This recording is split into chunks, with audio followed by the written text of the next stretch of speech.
incredible couple of weeks, and you took us on that journey. So this was called Let's Get Personal. And I do like the approach that you sat down and you talked to us like you were telling us a story, like we are a group of friends, which we are. The note to the evaluator says this project was the speaker was to create and tell a story based on personal experience without using a script or notes. The speaker was to use vivid descriptions and dialogue to bring the story to life. So the first part, without notes, you did have a notebook up here. Okay, so which is sort of a minus. Not that there's points for any of this. There was a bit of a minus, but the notes did come in handy, as it does for most people when you came to your Aristotle quote.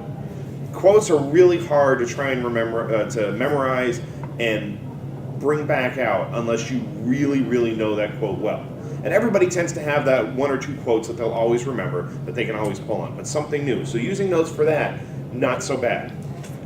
Just like doing your CC. Your CC, but your icebreaker, you already knew this. This was something you were part of. You were already an expert on it. So notes weren't necessary. You've gained a lot of confidence in a couple of years. You are a really good speaker. Mm-hmm. Try putting the notes aside. That was part of one of the things Ramesh was trying to do, was give a speech without notes. And we were both at a YLP this past Sunday, the very last session, and seeing some of these kids get up. Now, granted, their speeches weren't 5 to 7. I think most of them, they might have been 5 minutes tops. 3 minutes, yeah. So, but some of them got up and gave a fantastic speech, no notes whatsoever, which really surprised me, because most of these guys were middle schoolers. These weren't even high schoolers. They weren't even, yeah, exactly. So the way the story went, this was a lot about telling a story, about having a plot, about having characters, and there were a couple places where I think you could have done better. When it came to your plot, oh my gosh, I thought the whole room was going to explode by the end of it, because it just kept getting better and better. You're doing this, and you're on the bike ride, and you've got the Johnny Cash house, and you've got the Cubs winning and stuff like that, and then your sister-in-law got ovarian cancer? Where did that come from? There could have been a little bit more of an emotional switch. That's the type of thing that really gets people, whether it's comedy or whether it's emotion. You sort of need to change gears at that point, like downshifting on a car. You know, where you hear that engine go, vroom, you know, that's the way we need to feel. It's like, whoa, what just happened?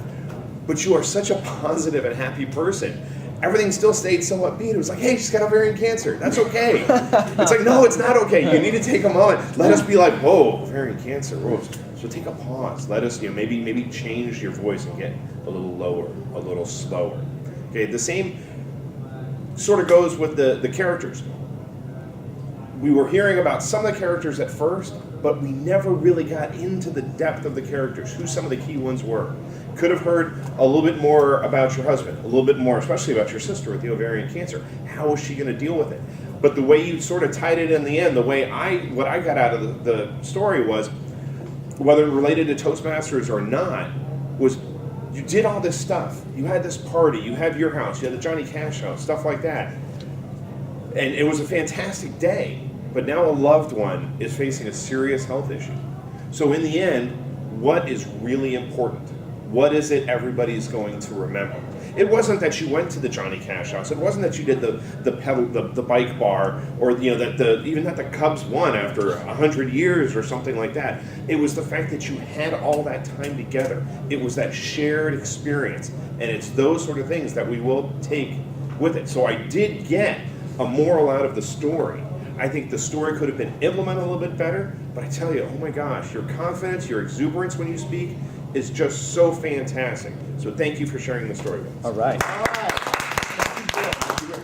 Excellent. So I skipped a spot, and I apologize for that. But I wanted everybody to vote for their favorite table topic master. Correct? Oh, yes. Table Yes. topics. Yeah. Vote for your favorite table topic master. Table topic people also, but really table topic master. Yeah, and that